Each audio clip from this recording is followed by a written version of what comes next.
Okay, I think we've got this fixed. I should have noticed that my mic wasn't blinking, but I have not been paying attention. Welcome, everybody, to the Bonnet Chronicles. I am your host, Kalari GXC, aka 10. I was talking earlier, and I'm going to restart it because I really want to make the point across. Yes, in my emails, I seen the DMs. Yes, I seen both the article from the New York Times and several other news publications that paused the so-called deal with apartheid edgelord in Twitter. I know that it will cost him $1 billion if he reneges on the deal. But I also know that he's playing around. I don't know whether this is to boost Tesla's stock. I don't know whether or not he's really pondering whether or not he's going to own the social media site. I just know that as long as it's up in the air that he could potentially own it, and since he has been pro letting Cheeto Caligula back on the site, I am not interested in being on Twitter right now. I am continuing to keep away. It is no offense to those who have reached out. I get it. I miss you guys too. But I need to stay strong on this because the fact of the matter is, once he owns that site, that whole idea of free speech, that is just going to be y'all held captive to awful people.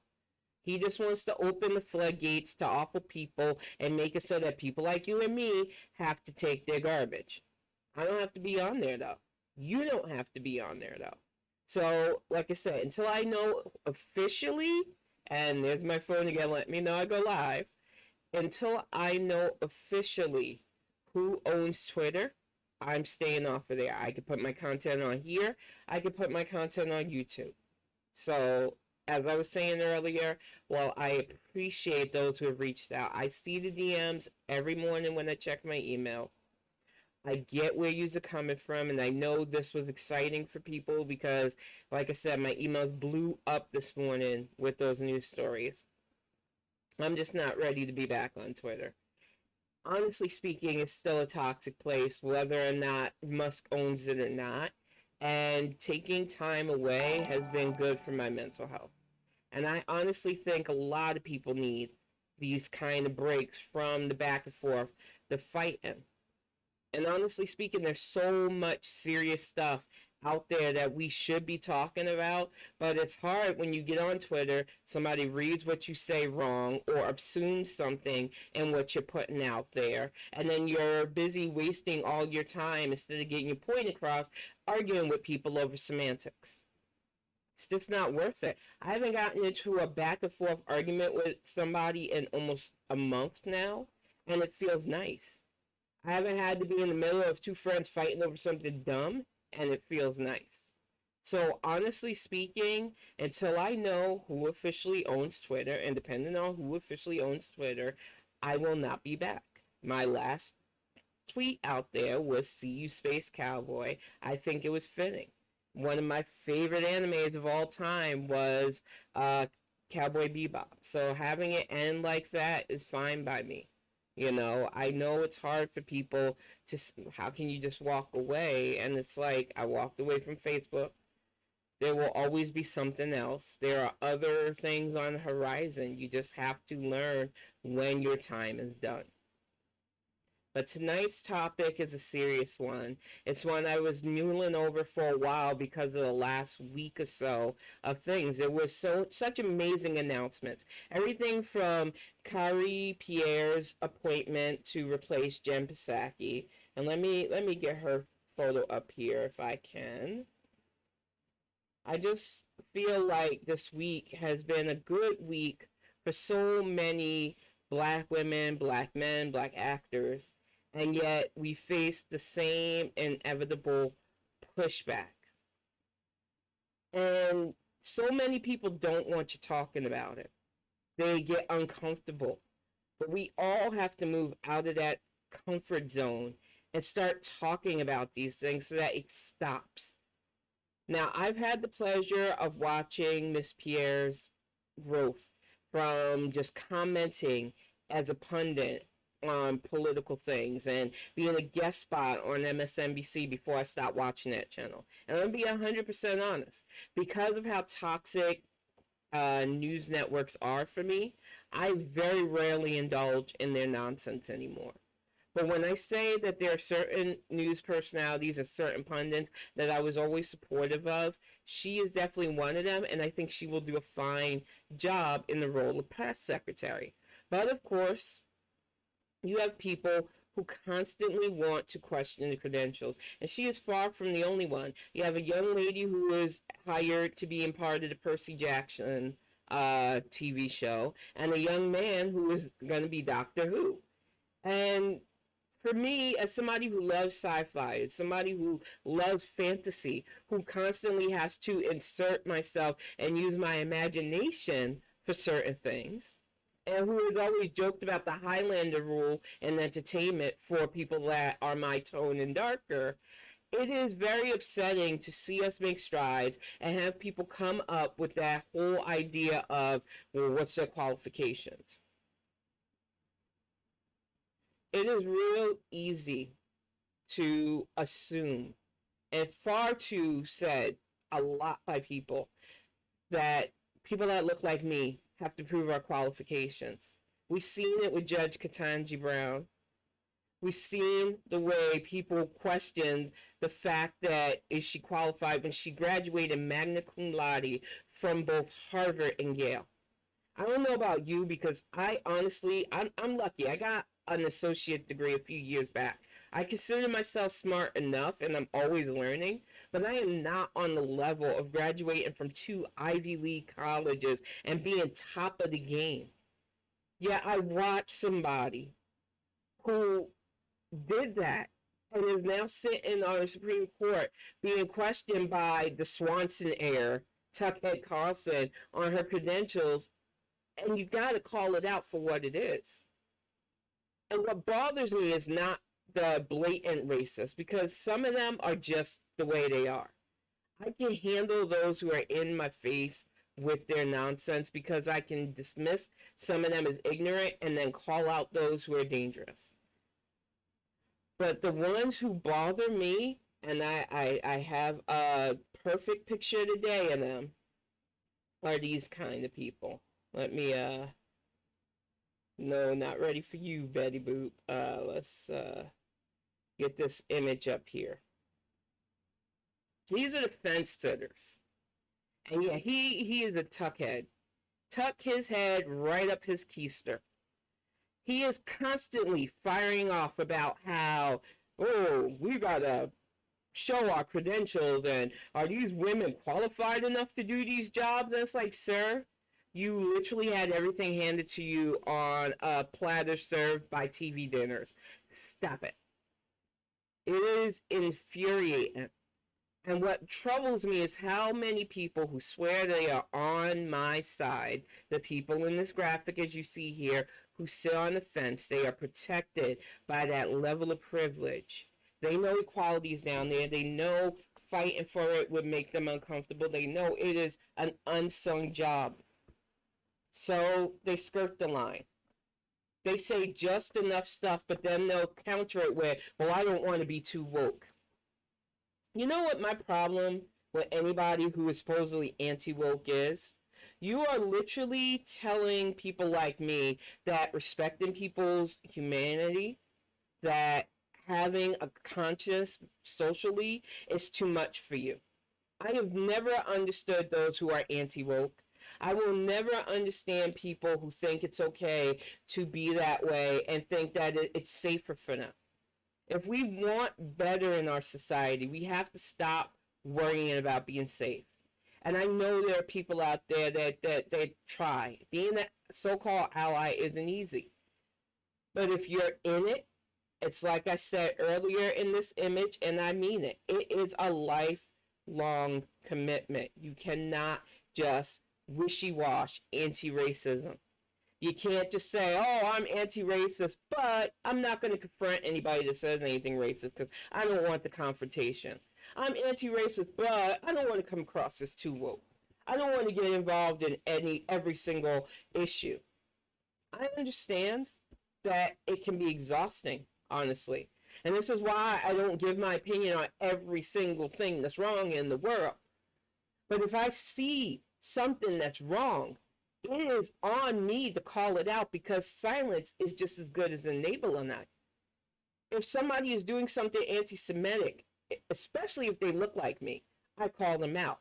When I have family members who literally were openly anti-LGBT, I called them out. I am not okay with hate. And the older I get, the less time I have on this earth, the less I want to be responsible for being a point of misery for other people who don't deserve it. So if that makes me too woke, then I'll accept that. But what drives me up a wall with that argument, and how so many people fence it, how so many people will look, I got privilege right here, keeps me safe, keeps me from getting into too many tussles. Sure, I have friends who are marginalized and my voice can help. Sure, I have family, even maybe if I've married a marginalized person who I love and care about, but I don't want to rock the boat. I don't want to get into it during Thanksgiving or any family gathering, because I don't want to be ostracized. I know that if, heaven forbid, I separate myself from my friend or my loved one, I can always run back to that bubble of privilege and be safe. And that is such a dangerous line that so many people that I know and care for have told for years.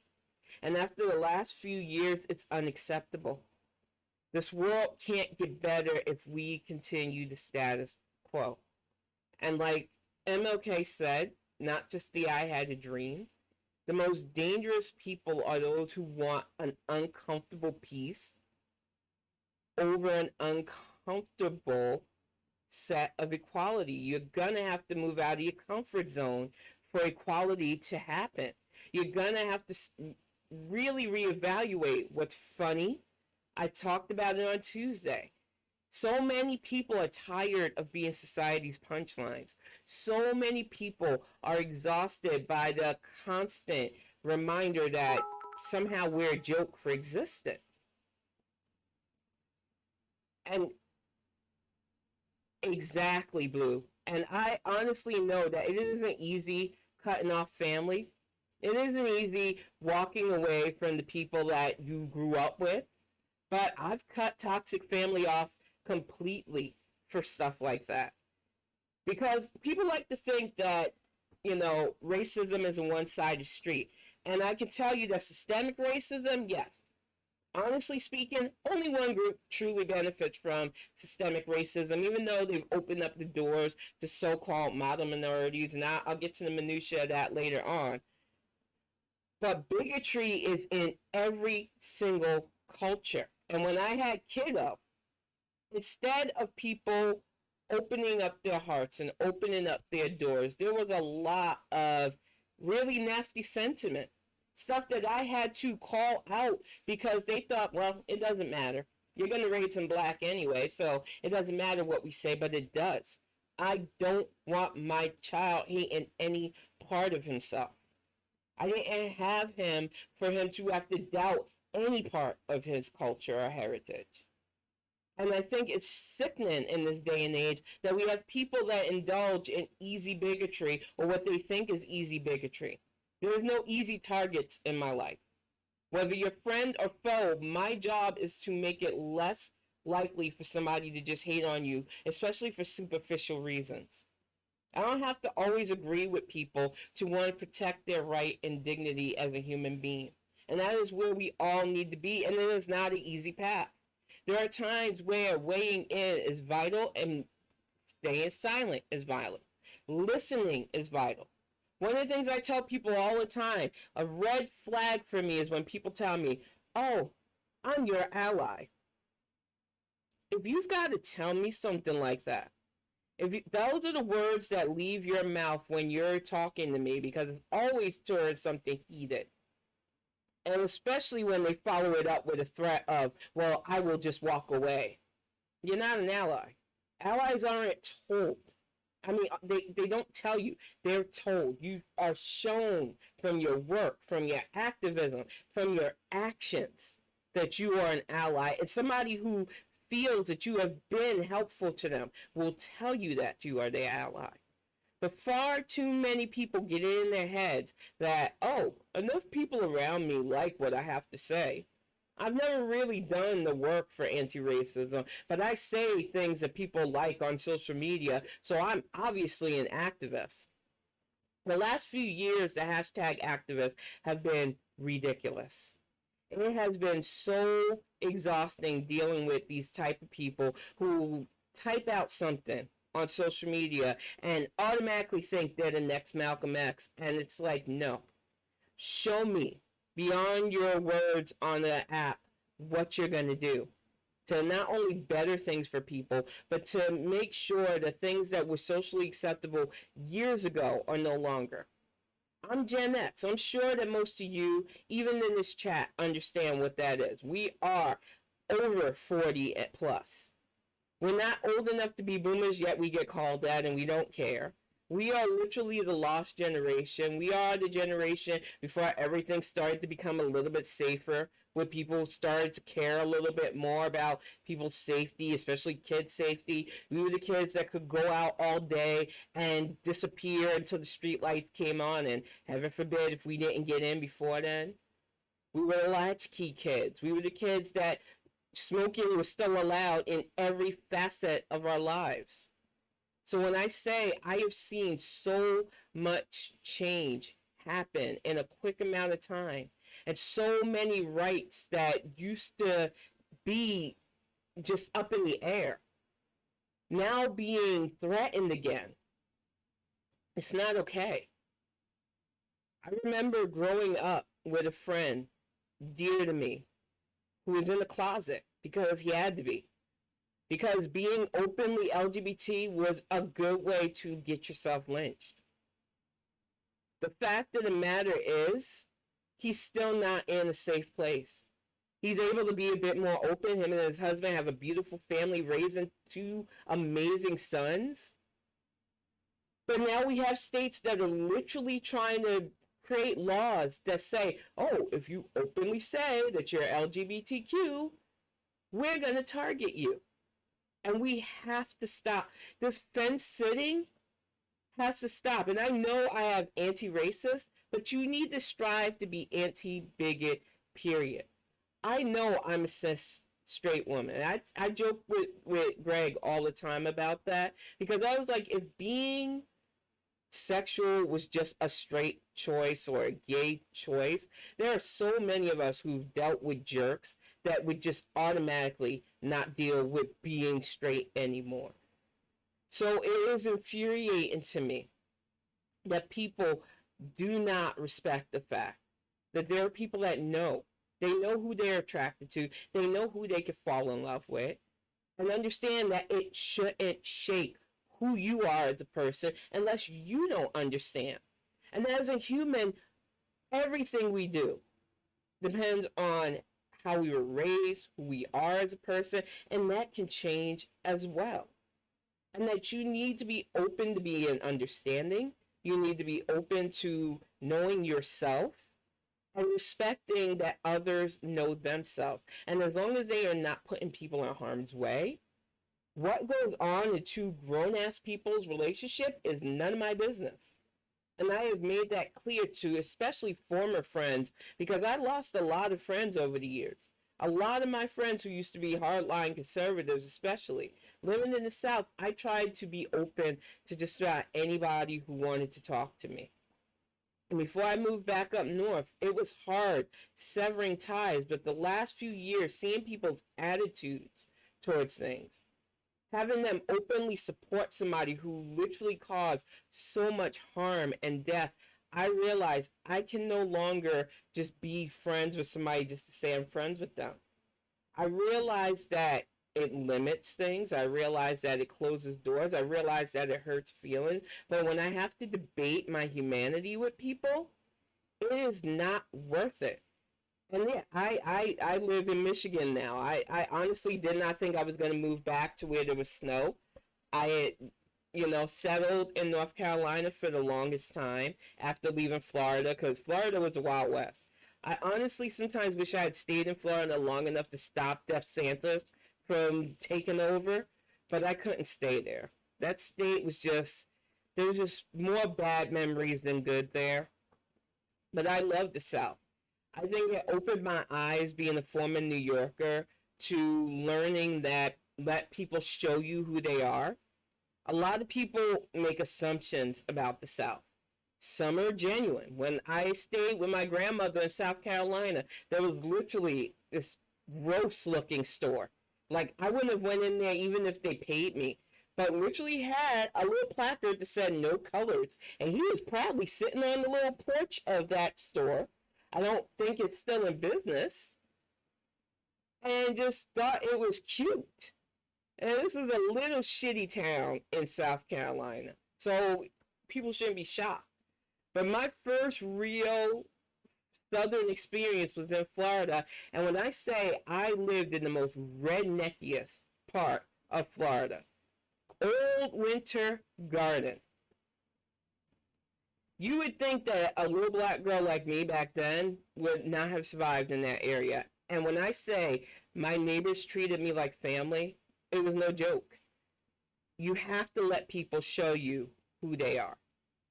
I'm not saying that every single one of them around there was good, but I'm saying that the people that I dealt with treated me like a human being. And that's all you can ask for out of people sometimes. And I feel like a lot of people go by assumptions, and we've got to stop doing that. Let people show you who they are. There are tons of people that you just assume on looks. When I lived in South Florida, because I transferred for work, some of the people that I worked with, that I would hang out with, big ass biker dudes. I'm not saying bikers haven't earned a reputation. Honestly speaking, I wouldn't hang out with all of them. But the ones that I did that were just in the motorcycles, that happened to be big guys, also worked machines where you put in stuffed animals and teddy bears. These weren't the guys that you're seeing on like Sons of Anarchy. Not everybody that looks a certain way has that reputation, yet we do it all the time. Oh, that person looks mean. They must be the worst. As a black woman, I get that too much. Being followed in stores because somebody thought I looked suspicious. Having a older black lady, because anti-racism happens in our community, but anti-blackness, I mean, happens in our community too. Literally looked at me as if I couldn't afford a pair of earrings in a store.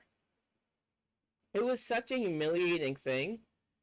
But when I pulled out the card that I had, which at the time was a platinum card because my grandparents made sure that we girls had instilled in us to have a decent bank account and to take care of our bills. Shut her right up, and I went and gave the commission to somebody else. So it's like I said, judging somebody based on superficial things stopped being my way years ago. But there are way too many people that still indulge in this, and we have to get away from that.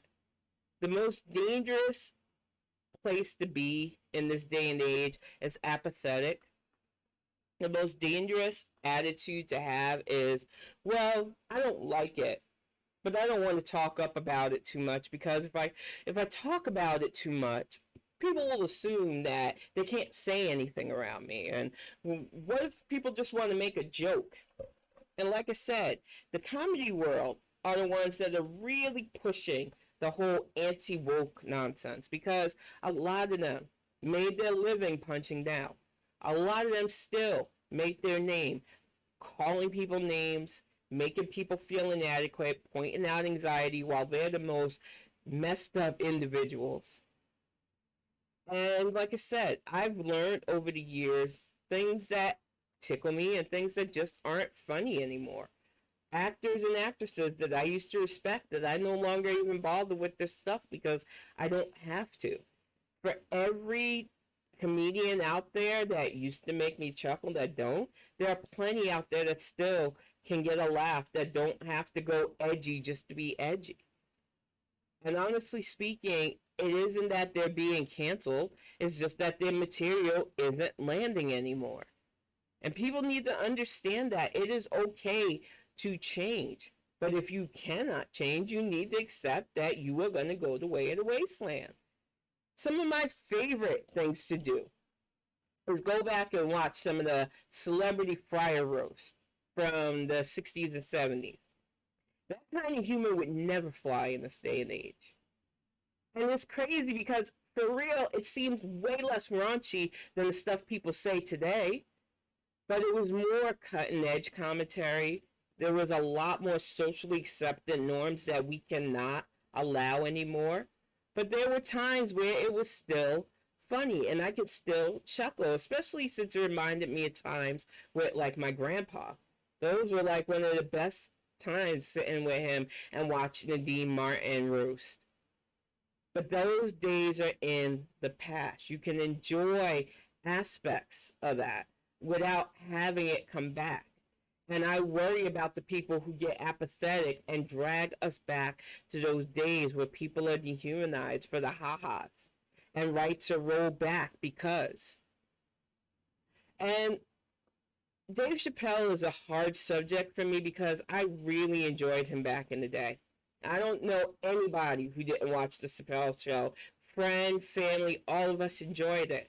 But what bothered me about Dave is what bothers me about a lot of black men is that insecurity with trans women, the easy punch down with the trans community that they indulge in, that a lot of us don't jump in as black women because we think, well, we got to protect womanhood.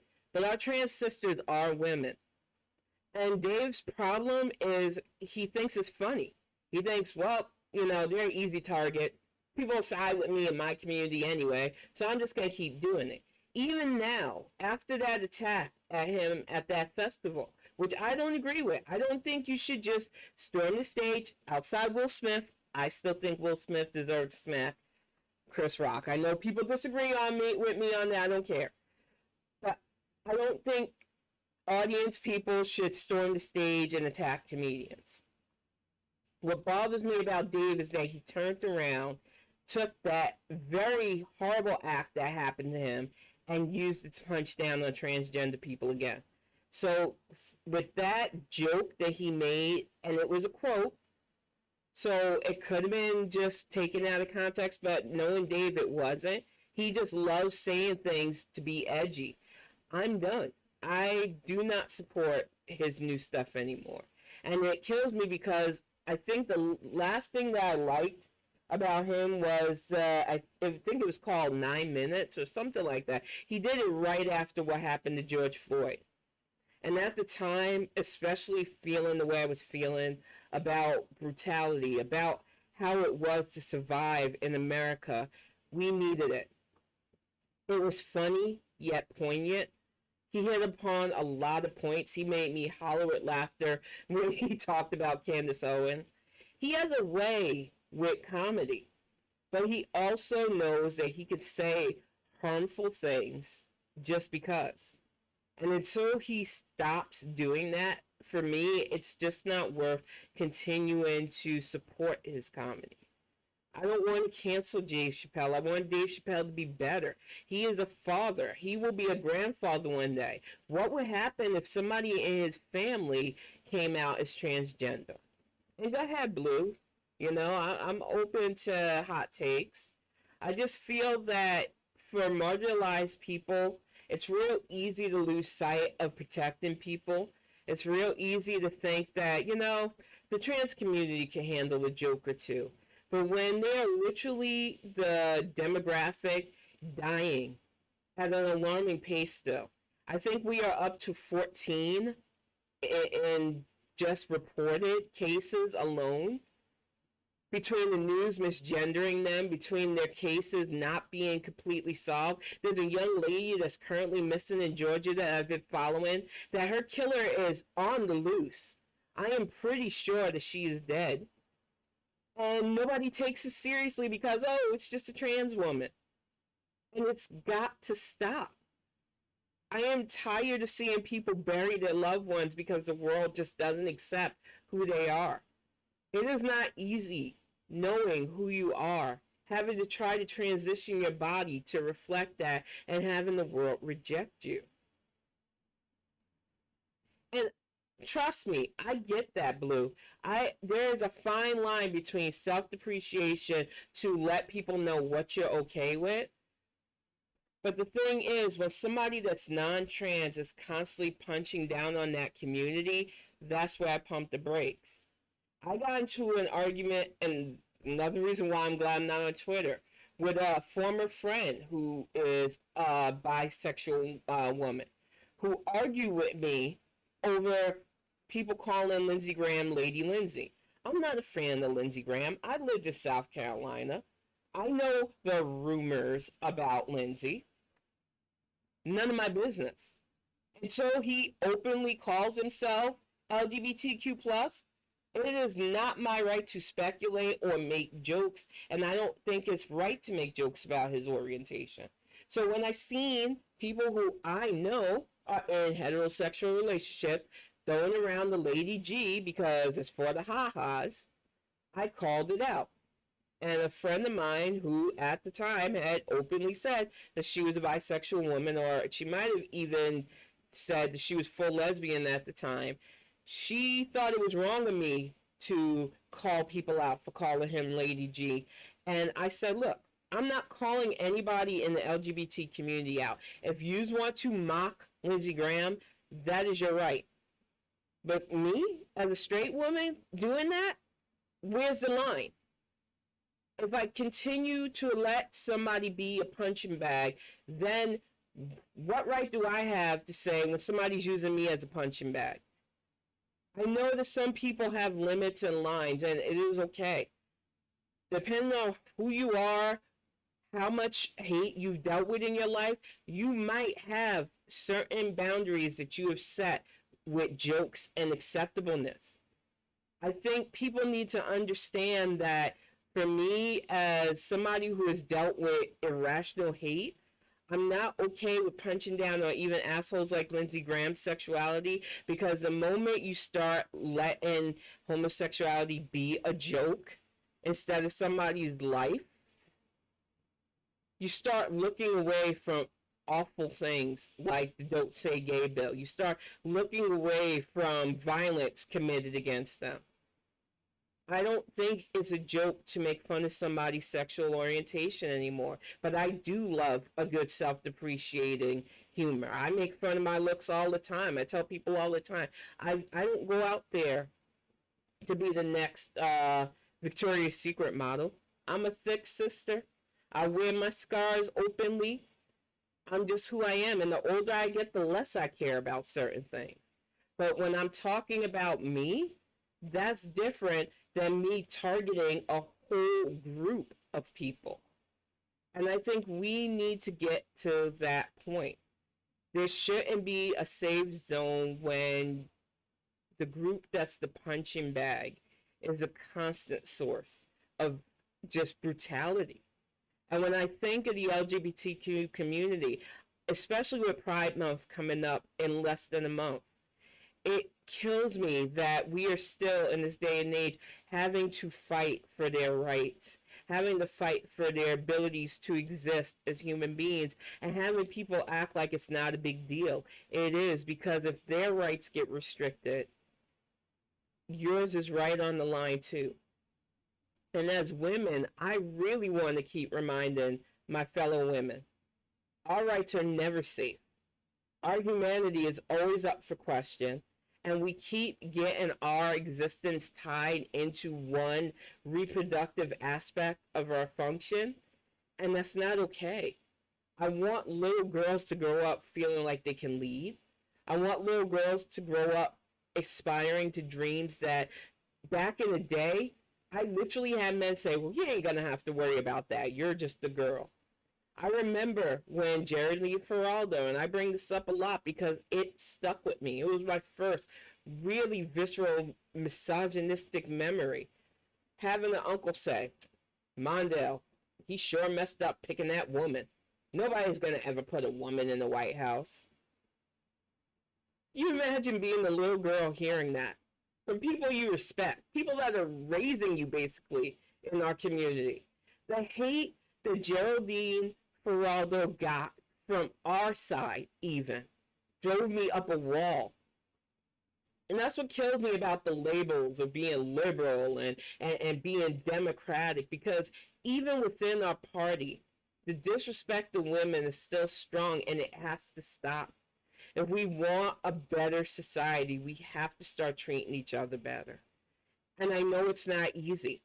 A lot of us was raised in the house with weird values, especially if you had the situation where I had, where you had silent generations mixed with boomer counterculture generations, mixed with all sorts of different lifestyles and cultural stuff.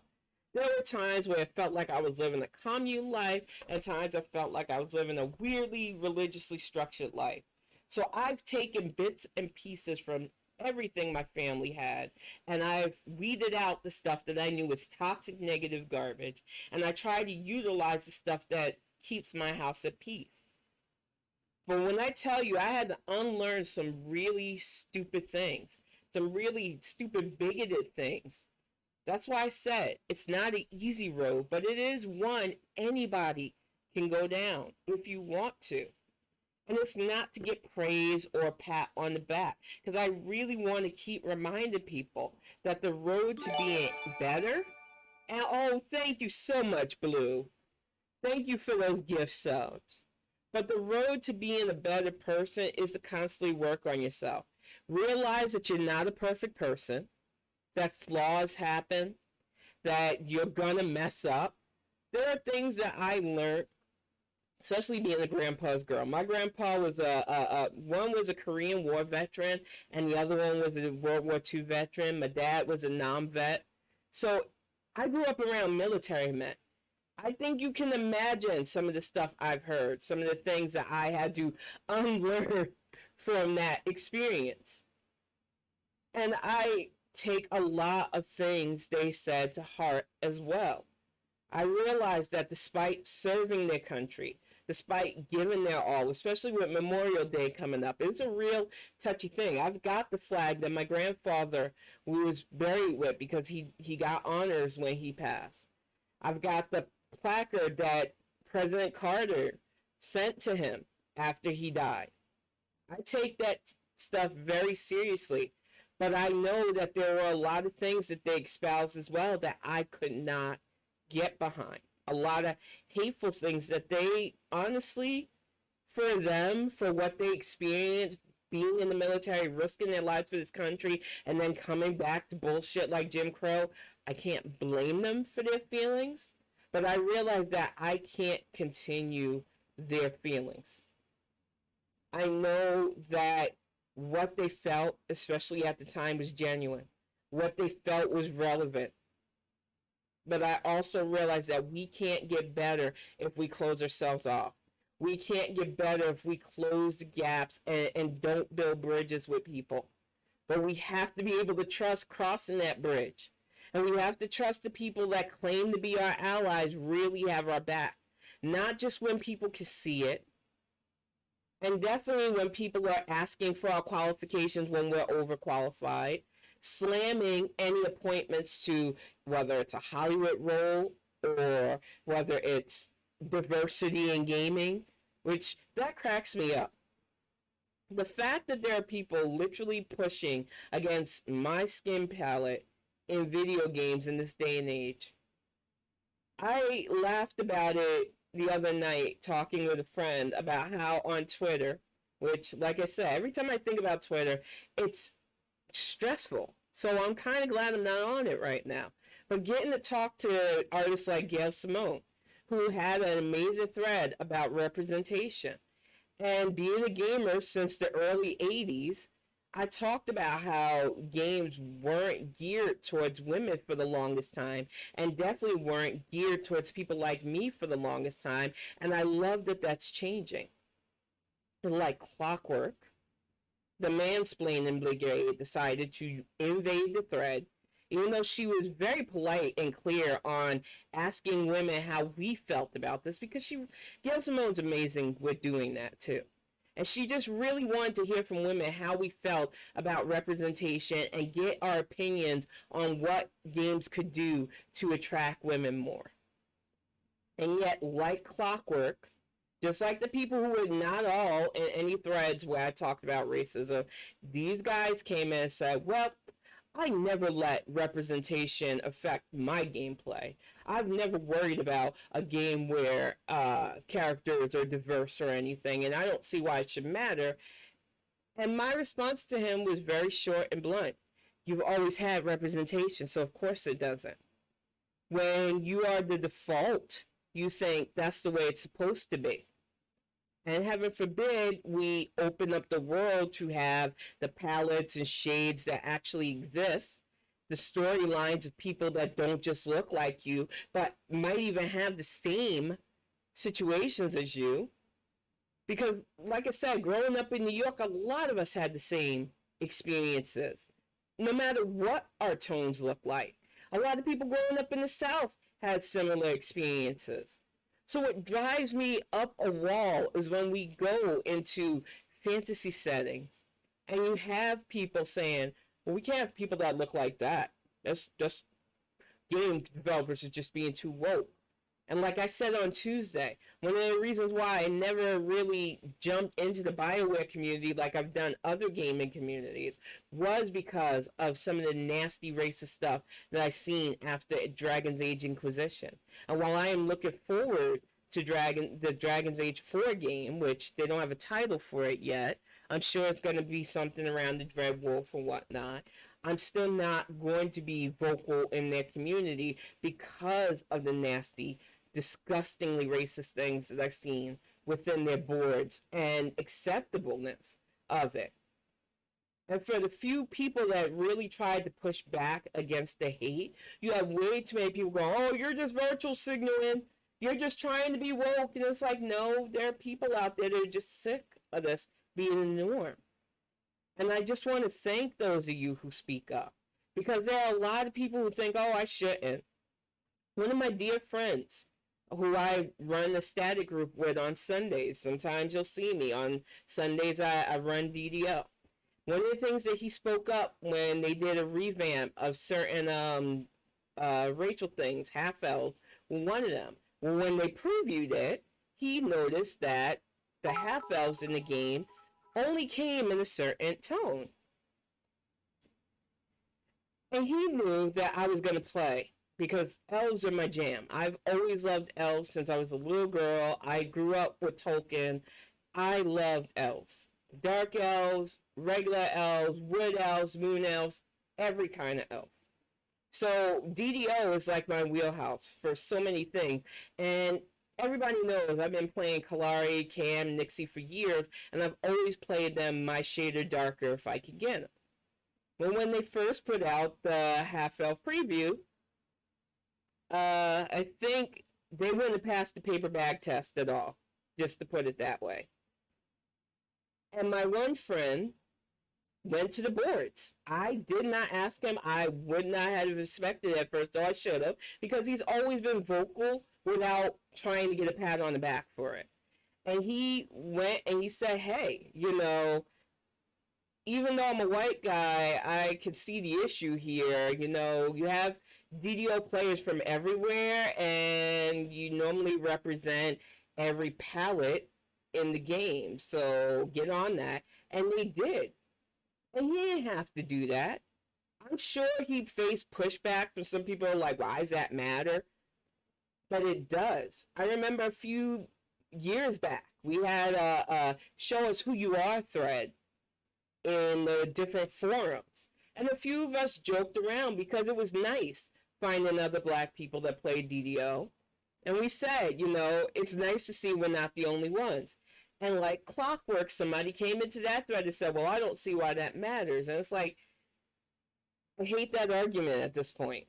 I hate when people jump in to people like us who are just trying to find fellow nerds that have that similarity and say things like, well, why does it matter? These are the same type of people that constantly see yourselves everywhere, that have that representation, that don't feel out of the norm. Being a blurred, as we like to call ourselves, was not a thing back in the day. Even being an open nerd is now more acceptable now than when I was younger. So when I see other nerds in fantasy that happen to be darker skinned, it does make me feel a sense of camaraderie. I still have that same with any sci-fi or fantasy nerd. I think we are a richly diverse community, but we are not without problems that a lot of people still try to shy away from. A lot of people still try to fence it on, and we cannot have that anymore. When I see games like New Horizons, and then the black backlash is, oh, they're trying to be woke. That was the woke DLC. What? When there are new shows out like that, I'm not a huge Game of Thrones fan. I know some people go, I want Homeboy to finish the stories before I get into them. So I was never caught up in the mystique. So when my friends would go gaga every week over it, I would just sit there and listen to them and just grin. But now that they're coming out with that new show and they're featuring darker hued people, there are people coming out against that. The Lord of the Rings live action. How dare they show people of darker skin tones? That wasn't. Middle Earth had people of all different shades. What is wrong with people? But the fact is, if that breaks your culture and immersion so much, the problem is you. It ain't, and it's not the diversity. I just do not understand why people are so adamant against seeing people that might not share the same color as you, but exist in your world. Yet the work that I write, I'm gonna be honest, especially once I have this isekai put out, yeah, I decided to pull from African mythology because I haven't seen enough mainstream stuff with that. And I wanted to do a world where somebody that looks like me gets pulled into a video game that was created for people of my skin tone. I realized that when I decided to write this story, that there are going to be pushback. There are going to be people that go, just like they did with Black Panther, well, how is that not racist? You're keeping our group out of it. And it's like, I can name off the top of my head almost 100 works of literature where y'all are represented. Very few mainstream pieces of work where my people are prominent, and it's not okay. And we had so much pushback for Black Panther. The original guy that ran Disney before he left, and I forget his name, but he looked like a Sith Lord that was like, oh, people won't pay for that. And it ended up making $1 billion worldwide.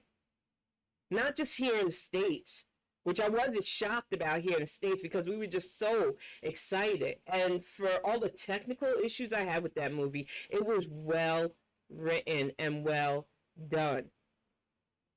But we had Hollywood executives who didn't even want it to get out the go because they still believe the myth that anything that is black led, black run, that isn't about slavery, isn't about the hood or the streets, anything that isn't about our pain and misery isn't good enough. And I'm tired of it.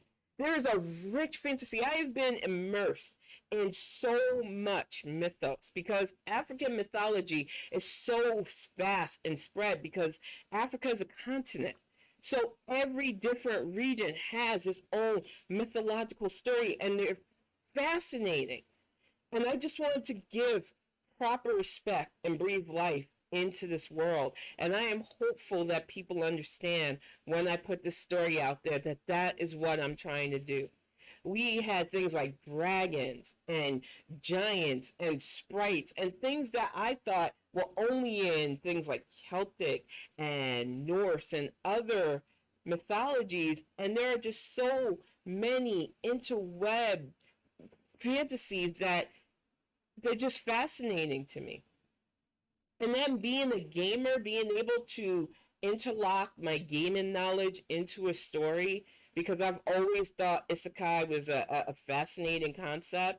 The thought of multiple worlds connected digitally, but yet when you transfer your body or spirit over, it opens up the door to different things.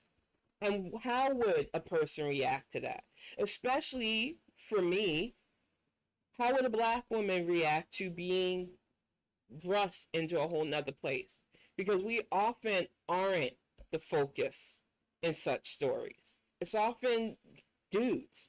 Like one of my favorite isekais currently is That Time I Got Reincarnated as a Slime. One of the things I liked about it was Rimuru realized that, yeah, I'm no longer human, but I don't have to lose aspects of my humanity that I like. And I love the fact that monsters that I normally kill in video games, I'm not gonna lie, if I see a troll or a goblin, I'm thinking that's that's somebody I gotta kill. But this story made me see their lives in a different way, and I like that. I love seeing stories where it makes you think about the creatures that you normally just kill for experience. And I feel like exactly, Blue, I think a lot of people don't realize this. I tell people all the time, I classify my faith as shamanistic pagan. And when people hear pagan, a lot of times they think, oh, does that mean you're Wiccan? I have nothing against Wiccan sisters. I think a lot of Wiccan sects are amazing, but shamanism has been around since before the first European witch even uttered an incantation. And African shamanism, indigenous shamanism has been around since the dawn of time.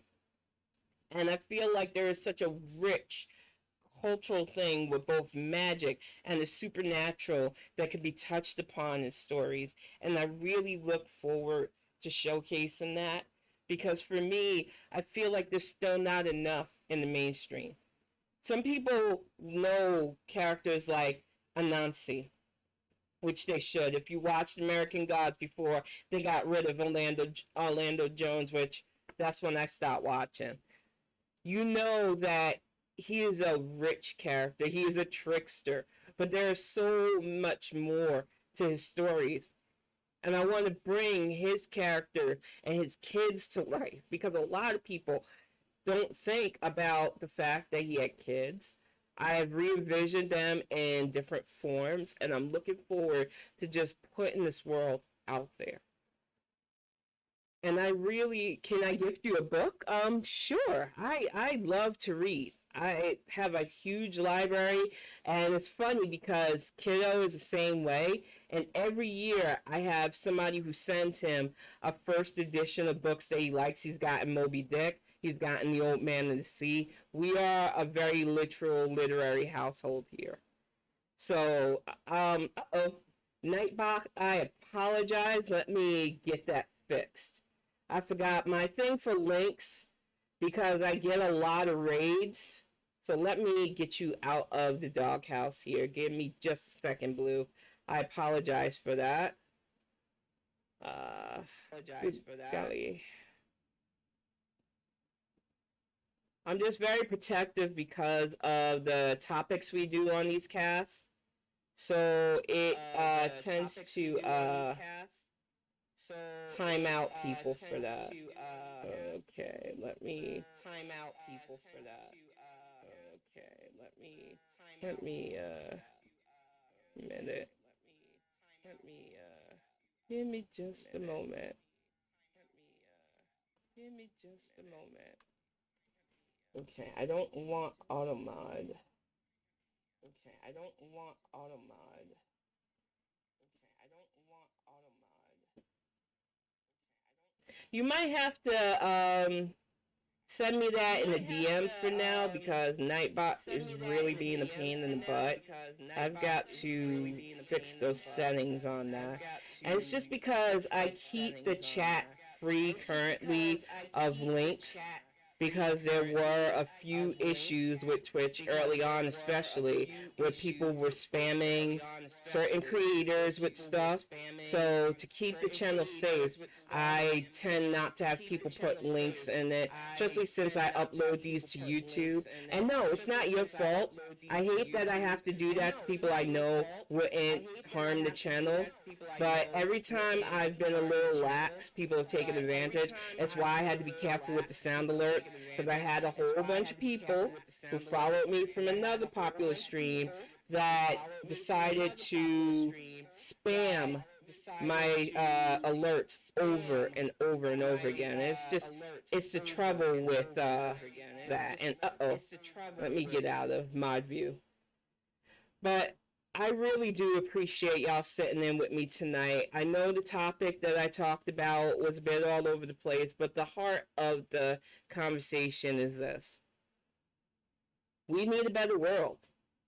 And the way to get it is to A, work on yourself, B, make it less of a comfortable place for people to make others feel uncomfortable. I know it feels like it's not easy to stand up for others. Minding your own business is the better path for some people.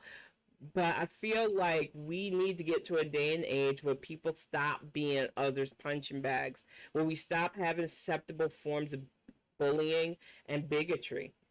And I think that enough of us are getting to that age, especially where we see how we can make things better and how we can change ourselves. And even though there's a pushback, there are groups that are trying really hard to drag us backwards, we don't have to give in. There's going to be generations that look back on this day and age and go, wow, I can't believe some of the stuff our past humanity used to do. Just like I say when I look at history as a history nerd. But I wanted to get us to a place where a lot of the stuff that we used to have as acceptable is no longer acceptable. But I'm going to get ready to wrap this up. Thank you so much for sitting in with me tonight. I really appreciate all the love and support. Blue, thank you so much for the gift subs and the bits. I really appreciate it. I will be back on tomorrow for a little bit.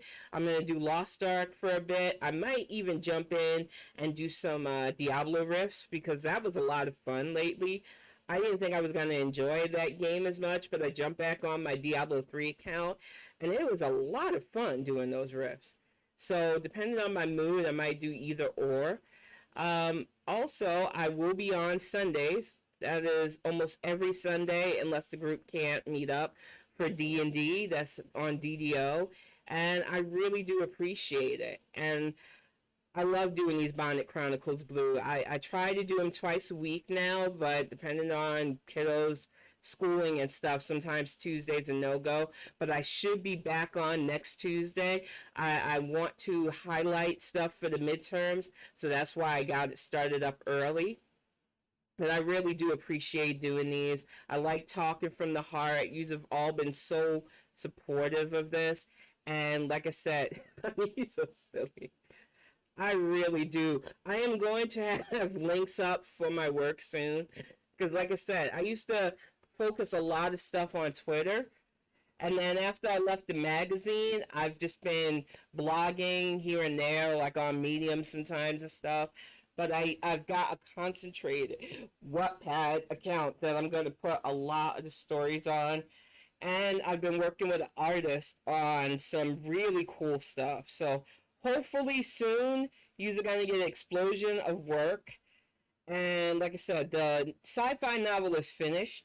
It just has to be edited. And once that is ready, I think I'm just going to self-publish it. Because the thought of going to a publishing company has been floated by friends and family, but I just want people to read it. I didn't write the story to just make money. I wrote it to share it, so I'm excited to get it out. Once it is finished edited, I'm going to get it uploaded. I know having my Amazon account, it's a lot easier for me to self-publish too. So be on the lookout because there is a lot of work coming y'all's way. I am going to wrap it up, get dinner started. Thank you so much for sitting in, and I will see some of y'all this weekend if you're in on any of my gaming streams, and I'll see you on Tuesday for the next one. Up here. Oh yeah. Let me get some links while he's playing that.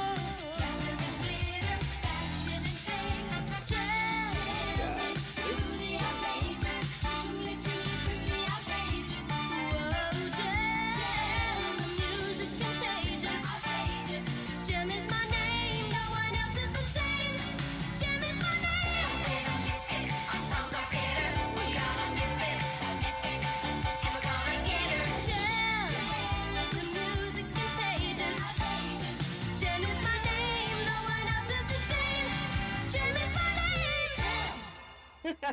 Thank you all so much. I'm going to stop the stream, but I'll be here for a few more minutes to get those links for you, Blue. Give me just a moment.